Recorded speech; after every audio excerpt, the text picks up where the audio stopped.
الحمدللہ رب العالمین والصلاة والسلام علی حبیبہ محمد وآلہ وصحبہ اجمعین، اما بعد فاعوذ باللہ من الشیطان الرجیم، بسم اللہ الرحمن الرحیم۔ وقالوا لن يدخل الجنة الا من كان هودا او نصارى تلك امانيهم قل هاتوا برهانكم ان كنتم صادقين۔ اللهم سبحانك لا علم لنا الا ما علمتنا انك انت العليم الحكيم۔ مولاي صل وسلم دائما ابدا على حبيبك من زانت به البصر۔ معزز سامعین کرام، السلام علیکم ورحمۃ اللہ وبرکاتہ۔ ارشاد فرمایا گیا ہے، اور یہ کہتے ہیں سوائے یہودیوں اور نصارہ کے کوئی جنت میں ہرگز داخل نہ ہوگا، یہ محض ان کی آرزوئیں ہیں۔ فرمائی اگر تم سچے ہو تو اپنی دلیل پیش کرو۔ سورہ بقرہ میں ان کی یہ خواہشات، یہ آرزوئیں پہلے بھی بیان فرمائی گئی ہیں۔ اللہ کریم نے بنیادی طور پر انسان کے اندر عبادت کے لیے ایک کیفیت اور حال پیدا فرمایا ہے۔ حدیث شریف میں آتا ہے کہ یہ جو صفت ہے، یہ جو خاصیت ہے، ہر پیدا ہونے والے بنی نوع انسان کے بچے کے جو قلب ہے وہ یہ کیفیت اور حال رکھتا ہے۔ پھر وہ اس کے حالات، اس کے فیصلے، اس کا گرد و پیش، اس کے ماں باپ، مختلف صورتیں ہیں جو اسے پیش آتی ہیں اور وہ اپنا فیصلہ کرتا ہے۔ پھر حضرت آدم علیہ السلام سے بعثت محمد رسول اللہ صلی اللہ علیہ وسلم تک اللہ جل شانہ نے تمام اقوام کو مخاطب فرمایا، اپنے مقربین مبعوث فرمائے، کلام ذاتی سے نوازا۔ تو جہاں کلام ذاتی سے نوازا وہاں یہ اطلاع ہر ایک کو میسر آئی، جو مقصد تخلیق ہے، جو انداز حیات ہے اور جو انجام ہے، اس سے بھی مطلع فرمایا گیا۔ جیسے قرآن کریم نے مقصد حیات بھی بیان فرمایا، وہ زندگی کے پہلو، وہ سوچ سے عمل تک کے حصے اور نتائج، دنیا سے لے کر آخرت کی زندگی تک کے۔ اب جہاں شیطان نے مخلوق کو ورغلایا، جہاں مخلوق اپنی نفسانی خواہشات کے پیچھے دوڑی، جہاں پسند ذاتی کو اختیار کیا گیا، تو یہ بنیادی حصے، چونکہ عبادت کا پہلو تخلیقی طور پر نصیب ہے، اب یہ عبادت کہاں کرتا ہے، کس کی کرتا ہے، کیسے کرتا ہے، یہ تربیت کی اور اس پر اپنے ذاتی جو فیصلہ ہے اس کی ضرورت ہے، اختیار کی ضرورت ہے۔ پھر دوسری بات انجام کا مطلب فرمانا۔ اب جب انجام سے مطلب فرمایا گیا، پھر انسانی زندگی اور اس کے اسباب کو دیکھیں تو کوئی بھی عمل جب اختیار کیا جاتا ہے تو اس کے نتائج مرتب ہوتے ہیں۔ تو بالعموم جو تحریف کی گئی آسمانی کتب میں، اس میں بھی پسند ذاتی جو ہے اسے داخل کیا گیا۔ تو جہاں کہیں بھی بات عمومی بھی ہوتی ہے اور خصوصی طور پر اہل کتاب کے حوالے سے، تو وہ انجام کی بات کرتے ہیں لیکن اپنی خواہشات اور اپنی مرضی سے کرتے ہیں۔ تو یہاں یہی بیان فرمایا گیا ہے کہ یہ کہتے ہیں، یہ دونوں یہ کہتے ہیں کہ کوئی جنت میں ہرگز داخل نہ ہوگا، یعنی سوائے ان کے، اور یہی ان کا کہنا اور یہی ان کی خواہشات قرآن کریم میں اس سے بیشتر بھی بیان فرمائی گئی ہیں، اسی سورہ مبارک میں بیان فرمائی گئی ہیں۔ اب یہ ان کا کہنا ہے، ان کی خواہش ہے، تو اللہ جل شانہ نے فرمایا تلک امانیہم، یہ ان کی آرزوئیں ہیں، وہ یہ چاہتے ہیں، لیکن یہ ایسا ہے نہیں۔ اب جب بات نتیجے کی آتی ہے معزز سامعین کرام، تو جنت کی جو نعمتیں ہیں انہیں بیان فرمایا گیا ہے، قرآن کریم میں بیان فرمایا گیا ہے۔ نہ صرف نعمتیں، اہل جنت کے انداز، ان کا بیٹھنا اٹھنا، ان کا کلام بیان فرمایا گیا ہے۔ اسی طرح حدیث مبارکہ میں جہاں نعمتوں کا بیان فرمایا گیا ہے، وہاں وجودوں کے نکھار اور خوبصورتی کے اضافے جو ہیں وہ بیان فرمائے گئے ہیں۔ اور سب سے بڑی نعمت جو جنت کی ہے، دیدار باری تعالیٰ، وہ بیان فرمائی گئی ہے۔ تو جہاں یہ نتیجہ سکون اور سکھ ہے، وہاں ایک رغبت بھی پیدا کرتا ہے نیکی کی طرف، وہاں ایک قوت بھی عطا فرماتا ہے کہ بدی سے رکا جائے۔ چونکہ دوزخ کی جہاں سزا بیان فرمائی گئی ہے، دوزخ کا حال بیان فرمایا گیا ہے، چونکہ جیسے جنت کے حوالے سے بیان فرمایا گیا ایسے انجام بد سے بھی مطلب فرمایا گیا ہے۔ تو جہاں دوزخ کی وہ سختیاں بیان فرمائی گئی ہیں، وہاں وہ سختیاں انسانی مزاج پر یہ اثر پیدا کرتی ہیں، ان سختیوں کا جاننا کہ اعمال بد سے انسان بچنے کی جو ہے وہ کوشش کرتا ہے۔ تو انہوں نے جب بات جنت کی آئی تو کیسے انسانی مزاج ہے معزز سامعین کرام، تو پہلے تو اس میں رد و بدل اپنی مرضی سے کیا، جو چیز اچھی لگی، جو موقع پر اپنے کو فائدہ دے رہی ہے اسے اختیار کیا، کمی بیشی کی، پھر نتائج جو ہیں وہ چاہا وہ بھی ہماری مرضی سے ہوں، تو ایسا تو ہو نہیں سکتا۔ تو اللہ جل شانہ نے اسی لیے فرمایا کہ یہ ان کی آرزوئیں ہیں۔ قُلْ هَاتُوا بُرْهَانَكُمْ إِن كُنتُمْ صَادِقِينَ، فرمائیے اگر تم سچے ہو تو اپنی دلیل پیش کرو۔ کسی بھی دعوے کے لیے دلیل بڑی بنیاد ہے، اور یہی بنیاد اس کے نتیجے پر اثر انداز ہوتی ہے۔ اب دلیل کیسی ہے، کتنی جامع ہے، اور اس کا اثر پھر نتیجے تک جاتا ہے۔ اسی لیے قرآن کریم کلام ذاتی ہے۔ اللہ کریم نے انبیاء علیہ السلام کو مبعوث فرمایا جو اس کی شہادت دیتے ہیں، پھر انبیاء علیہ السلام کی شہادت جو ہے وہ نبی کریم صلی اللہ علیہ وسلم کی ذات اقدس جو ہے ان کا ذمہ قرآن کریم نے بیان فرمایا۔ پھر سزا اور جزا کی جب بات آتی ہے تو قیامت کے دن ایک باقاعدہ جیسے مقدمے کی بات آتی ہے، باقاعدہ دلائل کی بات آتی ہے، الزامات جو یا اس پر جو موقع ہے اس کی بات آتی ہے، ایک ایک حصہ۔ اسی طرح دنیا میں بھی ایک جگہ قرآن کریم میں کفار نے یہ اعتراض کیا، قرآن کریم بیان فرماتا ہے کہ فرشتہ کیوں نہیں آیا کہ وہ ہماری رہنمائی کرتا اور ہم مان لیتے، ہمارے جیسے ہی جو ہستیاں ہیں یہ کیوں مبعوث ہوتی ہیں جو ہمارے درمیان رہتی ہیں، کھاتے پیتی ہیں، معاملات دنیا سے گزرتے ہیں، تو ان کی جگہ فرشتہ ہوتا تو ہم مان لیتے۔ تو اس میں قرآن کریم نے جواب ارشاد فرمایا کہ اگر فرشتے بستے ہوتے تو ان کی رہنمائی کے لیے اللہ کریم فرشتے مبعوث فرماتے۔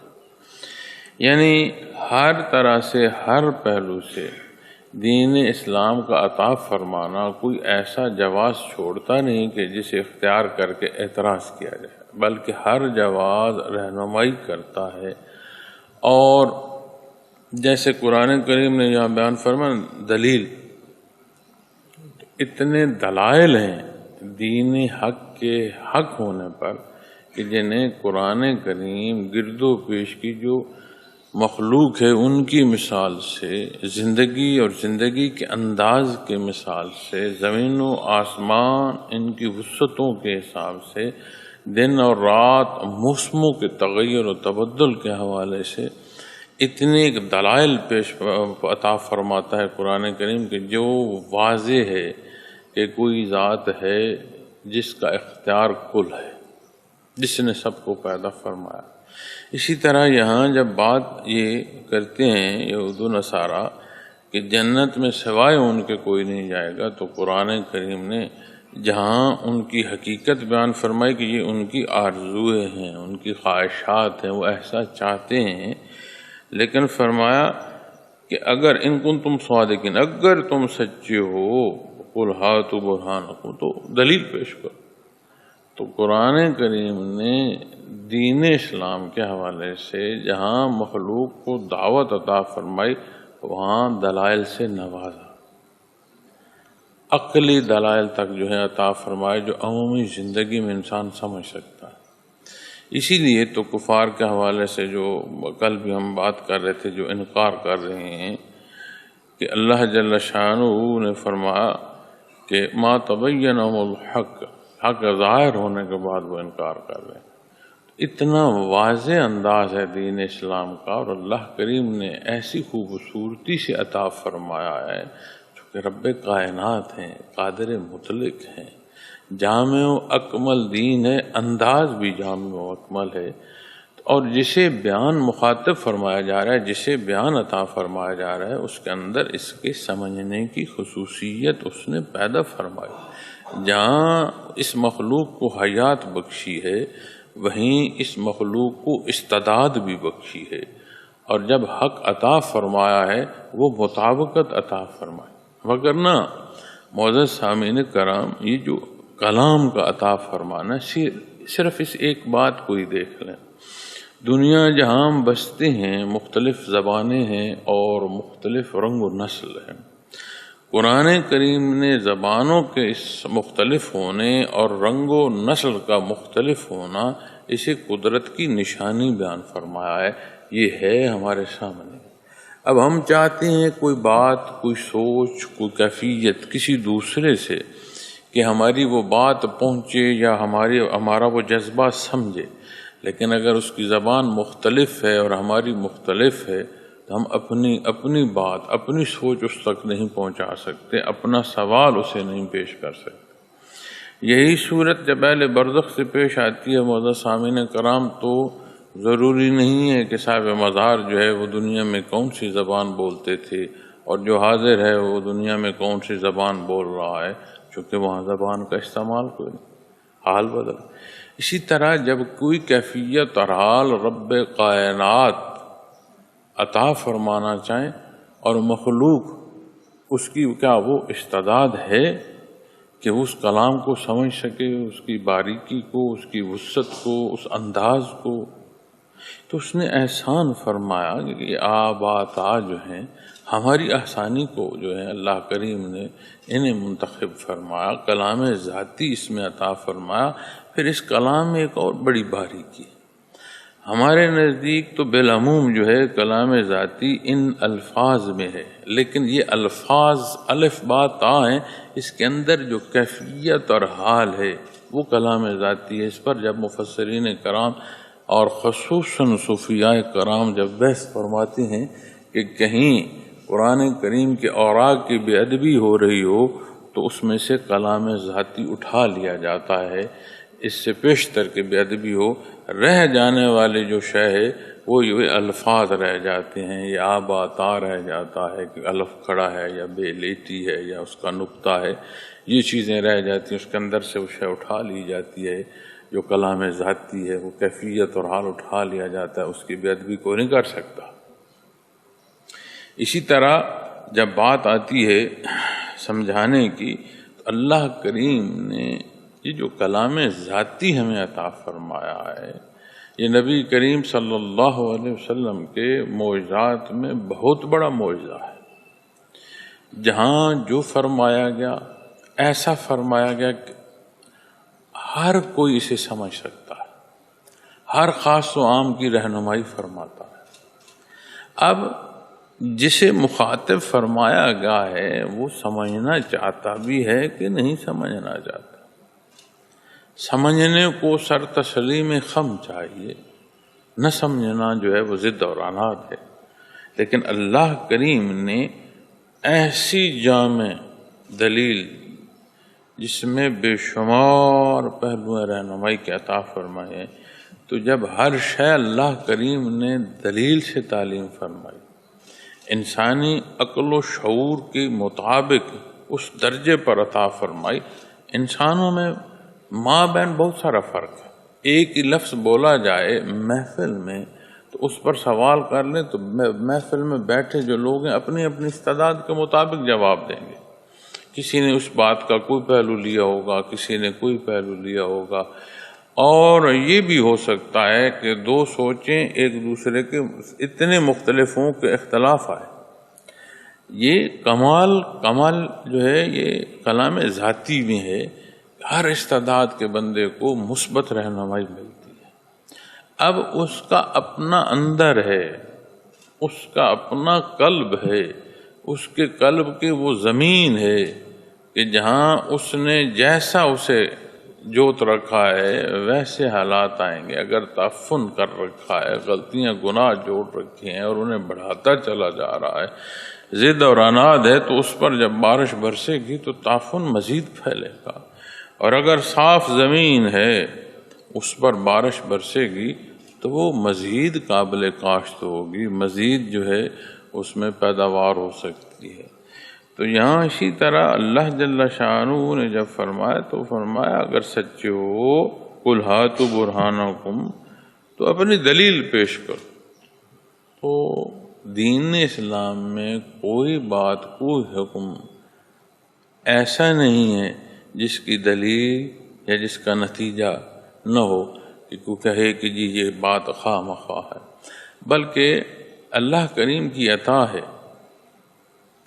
آپ اگر نماز کو لیں تو نماز کی جو حکم ہے، اس کے جو ادائیگی ہے، اس کے احکامات ہیں، اوقات ہیں، ابتدا سے اختتام تک ایک ایک بات وہ اپنی جگہ، لیکن وہ برکات جہاں ہیں، تعمیل حکم جہاں ہیں، وہاں وہ نہ صرف روح انسانی، وجود انسانی کی ضرورت پوری کرتی ہے. ایسا جامع اور اکمل حکم ہے دین اسلام کا کہ اس کا ہر پہلو جو ہے وہ فائدہ دیتا ہے. تو اس لیے جب کہیں کوئی مقابل بات کرتا ہے تو اس کے بعد سند کیا ہے، کس سند پر بات کر رہا ہے. اور اگر سند نہیں ہے تو پھر اللہ نے جل شانہ نے تو پہلے بیان فرما دیا ہے کہ یہ ان کی آرزو ہے. تو معزز سامعین کرام،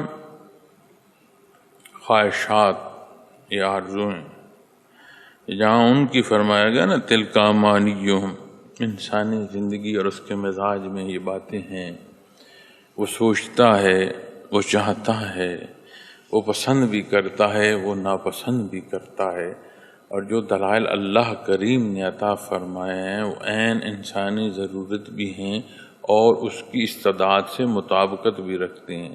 اب جب ہم اپنی آرزوؤں کو دیکھتے ہیں تو کتنی ہی آرزویں ایسی ہیں کہ جنہیں ہم خود اگر ناپ اور تول کریں تو ہم خود یہ کہہ اٹھیں گے کہ یہ درست نہیں ہے، لیکن ہم ان آرزوؤں کے پیچھے ہو لیتے ہیں اور اس طرف کے قدم بھی اٹھاتے ہیں، اس طرف کی نگاہ بھی اٹھاتے ہیں اور اپنی پوری کوشش کرتے ہیں کہ اپنی آرزو کی تکمیل ہو. اللہ کریم یہ سمجھ عطا فرمائے، یہ باریکی سمجھ آئے کہ خواہشات ذاتی پر اعمال جو ہیں ان کا دار و مدار جو ہے وہ ڈبو دے گا. جو اللہ کریم نے پسند فرمایا ہے، جو اس نے حکم عطا فرمایا ہے، جو نبی کریم صلی اللہ علیہ وسلم نے تعلیم فرمایا ہے، ساری زندگی کی ظاہر باطن جہاں آخرت ہر طرح کی کامیابی جو ہے ان فرمودات میں. اب مزاج انسانی حاوی ہوتا ہے، غور کیجئے کیوں حاوی ہوتا ہے. جب ہم نماز پڑھتے ہیں تو برائی اور بے حیائی سے روکتی ہے. جب ہم نماز کی ادائیگی میں کمزوری کرتے ہیں تو اس کا اثر پھر اس مزاج پر آتا ہے. اسی طرح حلال رزق ہے. اب رزق حلال ہائیجینیکلی اگر ٹھیک ہے، حرام بھی تو وہ وجود کی تقویت تو دے رہا ہے، لیکن اگر حلال نہیں ہے، ہائیجینیکلی ٹھیک بھی ہے، تو وہ قلب انسانی میں جا کر ایسا فطور پیدا کرے گا کہ وہ مزاج تک اثر آئے گا اور وہ پھر کردار تک جائے گی بات. تو اس لیے ہم جب لین دین کرتے ہیں، جب ہم خدا خوفی سے نکل جاتے ہیں لالچ میں آ جاتی ہیں، اپنی انا میں آ جاتے ہیں، تکبر میں آ جاتے ہیں۔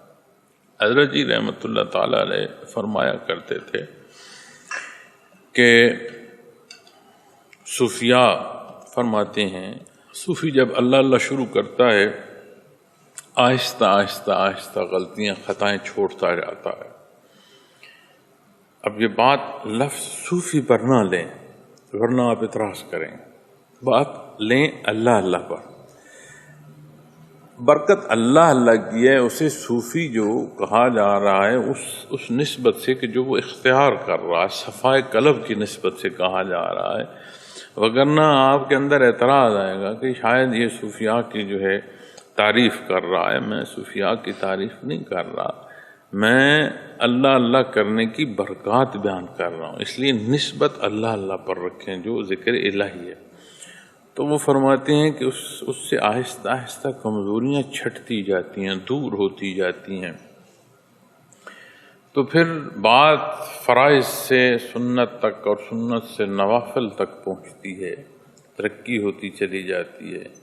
وہ فرماتے ہیں لیکن صوفی میں بھی جو سب سے آخر بات جا کر اور غلطی جا کر نکلتی ہے وہ انا کی ہے، میں نے یہ کیا، مجھے یہ نہیں پسند، وہ جو انانیت ہے نا اندر، وہ فرماتے ہیں وہ بھی سب سے آخر جا کر جو اندر سے نکلتی ہے نا خرابی، وہ یہ انانیت کی ہے، ذات کی ہے کہ میں نے یہ کہا، مجھے یہ پسند۔ آپ غور کریں اس کو اگر آپ میں کو عبادت کے ساتھ لگا دیں تو یہ عبادات ظاہر کر دیتی ہے۔ کیوں؟ اس لیے کہ ہر شے کا دار و مدار نیتوں پر، انما الاعمال بالنیات، کما قال محمد رسول اللہ صلی اللہ علیہ وسلم۔ اب عبادت اللہ کے لیے کر رہا ہے، جب وہ کہتا ہے کہ میں عبادت، میرے جیسا عبادت گزار کوئی نہیں، تو شیطان نے پھر اور کیا کہا تھا؟ تکبر کیا تھا۔ تو یہ انانیت ایسی بری عادت ہے، ایسی بری خصلت ہے کہ یہ آخر سے جا کر اندر سے نکلتی ہے۔ اس لیے جب تربیت میں تشریف فرما ہوں خصوصی طور پر تو یہ انداز دیکھتے رہیں، بالعموم زندگی میں بھی دیکھنا چاہیے، سمجھ آئے تو جتنی سمجھ آئے کہ یہ نقص ہے اتنی اللہ اللہ بڑھا دے۔ یہ دوا ایسی ہے کہ جو علاج کرتی ہے۔ نبی کریم صلی اللہ علیہ وسلم کی خدمت میں حاضر ہوئے، عرض کی پیٹ کی تکلیف کی تو آپ نے فرمایا اسے شہد کھلا دو۔ واپس حاضر ہوئے، فرمایا، عرض کی صحت یابی نہیں، فرمایا اور کھلا دو۔ پھر حاضر ہوئے کہ جی صحت نہیں ہوئی، آپ نے فرمایا اور کھلا دو۔ تیسری دفعہ کا جب شہد کا کھانا تھا تو پھر عرض کی گئی کہ یا رسول اللہ صلی اللہ علیہ وسلم اب صحت یاب ہے، تو آپ نے فرمایا کہ اس تکلیف میں اتنے شہد کی ضرورت تھی جو تیسری دفعہ پورا ہوا۔ یہ طب نبوی میں یہ بات آپ کو وہاں بھی ملے گی، جہاں سیرت پاک کے حوالے سے بات ہے، طب نبوی میں بھی یہ بات ملے گی۔ اب اسی طرح جب ہم اللہ اللہ کرتے ہیں اور پھر معمولات زندگی میں جاتی ہیں اور خرابیاں کرتے ہیں تو سمجھ آئی کہ ہم نے اپنے اندر خرابی اتنی پیدا کر لی ہے کہ ہمیں اور اللہ کی ضرورت ہے۔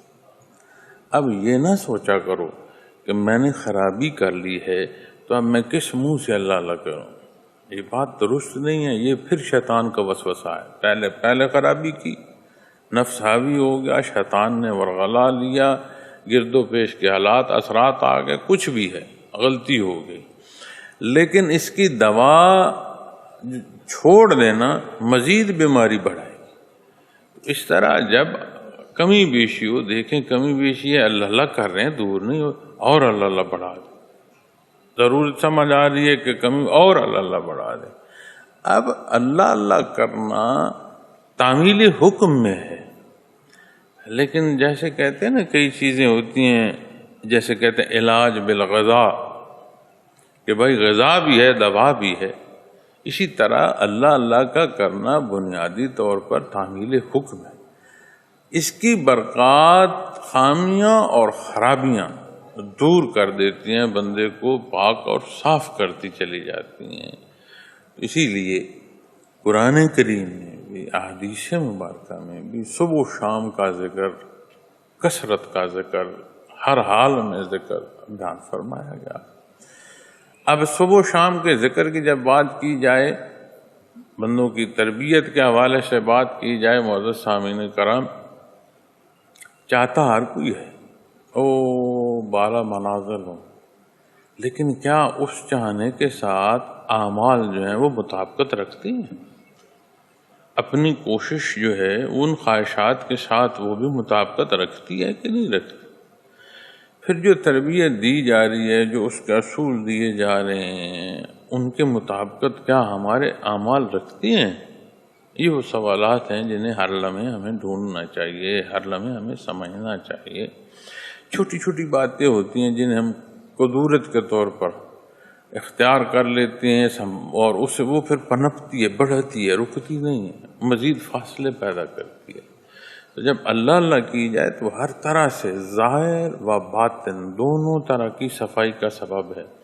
اب 2 وقت کا جو ذکر ہے باقاعدہ ذکر ہے، اور کچھ وقت ضرور چاہیے۔ اب شام کا ذکر جب ہم پال ٹاک پر کرتے ہیں تو لگ بھگ 40 منٹ کا ہوتا ہے، تو کم از کم یہ وہ وقت نہیں ہے کہ جسے میں کہوں کہ بڑا زیادہ ذکر ہے، یہ کم از کم اتنا ذکر جو ذاکر ہے اس کا صبح و شام اتنا ذکر ہو۔ اب جب ذکر صبح و شام ہوگا تو ابتدا ہے انتہا ہے وقت کی۔ صبح و شام دو حصوں میں ذکر آ گیا، تو ایک حصے کی ابتدا ہے، دوسرے کی انتہا ہے۔ ابتدا و انتہا دن اور رات دونوں طرف سے اللہ کے نام سے ہے، برکت بھی ہے۔ جہاں صفائی ہے وہاں برکات بھی ہیں، جہاں برکات ہیں وہاں صفائی بھی ہو رہی ہے، ہر پہلو سے وہ تقویت دے رہا ہوتا ہے۔ پھر یہ جو ہے نا ذکر کا چھوڑ دینا، یہ ایسی ہے، اس کی مثال اس طرح سمجھنے کی ضرورت ہے جیسے یہ کوئی کہے کہ میں نے سانسیں لینا چھوڑ دی۔ وجود انسانی کے لیے سانس کتنی ضروری، اسی طرح جو اللہ کی یاد ہے یہ ایمان کو اتنی تقویت دیتی ہے، یہ روح انسانی کی حیات ہے۔ اب جب ہم ایک وقت کا ذکر کرتے ہیں تو کم از کم ٹھہراؤ پیدا رہتا ہے، ٹھہراؤ نصیب رہتا ہے، بندہ ڈوبتا نہیں۔ لیکن یہ موقع، اس کا سیکھنا، اس شعبے کی طرف آنا اللہ نے عطا فرمایا، یہ مائل ہونا نصیب ہوا۔ کیوں؟ کیا نیت ہے؟ یہاں کیا پڑھایا جاتا ہے؟ یہاں کیا سکھایا جاتا ہے؟ یہاں کیا تربیت دی جاتی ہے کہ لوگ کہیں بڑے ذاکر ہیں، بڑے عبادت گزار؟ نہیں میاں، یہ آنے والے کا بھی مقصد اور سکھلانے والے کا بھی مقصد قرب الہی ہے۔ اللہ کریم کی رضا سے پھر اس کے قرب کی طرف جو ہے اللہ کریم وہ عطا فرمائے، ساری اللہ کی عطا ہے۔ کہیں کسی کو کچھ نصیب ہو رہا، یہ سب اللہ کا کرم اور اس کا احسان ہے، یہ کسی کا کوئی احسان ہے۔ جو جتنی محنت کر رہا ہے، جو جہاں جس درجے کی ذمہ داری ادا کر رہا ہے، وہ سارے اللہ کی رضا کو ہیں، اللہ کے قرب کو جمع۔ پھر اگر درمیان میں کوئی میں بھی رکھتا ہے تو پھر اس میں وہ جو ہے نقصان دے گی، اس کا نقصان ہوگا، چاہے کسی درجے کا ہے، کوئی ذمہ دار ہے۔ تو اس لیے کوشش کیا کریں کہ اپنی اللہ اللہ پر توجہ دیں، اپنی غلطیوں کو خود دیکھیں۔ اور یہ نہیں ہو سکتا کہ میں نے کل جو دن گزارا ہے اس کی کمی بیشی مجھے نہیں معلوم، یہ نہیں ہو نہیں سکتا۔ دیکھیں نا، یہ جو آیا کریمہ بیان فرما رہی ہے کہ ما تبین لهم الحق، جو انکار کر رہا ہے وہ حق جانتا ہے، تو جو حق پر ہے اسے نہیں معلوم کہ میں نے نہ حق کیا کیا، یہ ہو نہیں سکتا۔ تو جو معلوم ہے اور پھر ہم آنکھیں بند کر لیں تو پھر مزید نقصان ہو۔ اس لیے سمجھیں کہ جہاں کمی بیشی ہے یہ دوا اور بڑھا لیں اور اللہ اللہ شروع کر دیں۔ لطائف کو دیکھیں، ہر لطیفے کے جہاں طریقہ ذکر بتایا جا رہا ہے وہاں اس کی وہ کیفیت اور حال جو اثر انداز ہوتی ہے وہ بھی بتائی جاتی ہے۔ پھر اسی طرح مراقبات کی جہاں تفصیل بتائی جا رہی ہے، ایک حد تک اسرار کا بیان ہے، ایک حد تک۔ اب ان اسرار کا بیان تو ہے کہ یہ اسرار بیان ہو رہے ہیں، مخفی حصے ہیں، اللہ کریم کا کرم اور احسان کے اس کے قرب کے حصے ہیں، اس کی اپنی برکات ہیں، لیکن بالعموم جو بیان ہے وہ اس درجے کا ہے کہ کم از کم سالک کو احساس رہے کہ ان حدوں میں رہنا ہے، کہیں کسی اپنی آنکھیں بند کیے میچ کرے، وہ اپنی سوچوں میں نہ لگ جائے، کوئی شیطان نہ اسے ورغلا لے۔ یہ حدیں ہیں، ان حدوں پر تو اپنا آپ دیکھیں، ذکر کرنے سے کیا فرق پڑ رہا ہے؟ نہیں پڑ رہا دوا بڑھا دیں، نہیں پڑ رہا دوا بڑھا دیں، یہ ہو نہیں سکتا۔ یہ دوا ایسی ہے کہ کوئی مرض ٹک نہیں سکتی۔ اگر دوا اور مرض ایک جگہ ہیں تو اس میں نقص دوا میں نہیں ہے، ہم میں ہے، ہم غلطی کر رہے ہیں۔ تو دوا کا استعمال جو ہے یہ نقص کو، یہ بیماری کو زائل کر دے گا۔ اور اگر یہ نہیں ہے، اعمال درست نہیں ہیں، نیتوں کا فتور ہے اور اعمال تک ظاہر ہو رہا ہے، پھر جو کچھ سوچنا ہے وہ پھر کس بات پر آئے گا؟ تلک امانیہم، یہ ان کی آرزویں ہیں، خواہشات ہیں۔ پھر اگر ہم نتائج سوچ رہے ہیں تو پھر وہ خواہشات کے بات میں آئیں گے، آرزویں ہیں، خواہشات ہیں۔ قل ہاتوا برہانکم، تو کوئی ہے دلیل تو لاؤ۔ پھر دلیل تو یہی ہے جو میں عرض کر رہا ہوں، ان کنتم صادقین۔ اگر سچائی چاہیے تو پھر اتباع محمد الرسول اللہ صلی اللہ علیہ وسلم کے اور کوئی چارہ نہیں، اور کوئی دھر نہیں، اور کوئی راستہ نہیں۔ اللہ کریم ہماری غلطیاں کوتاہیاں معاف فرمائیں، دین حق پر عمل پیرا ہونا آسان فرمائیں۔ وآخر دعوانا الحمد للہ رب العالمین۔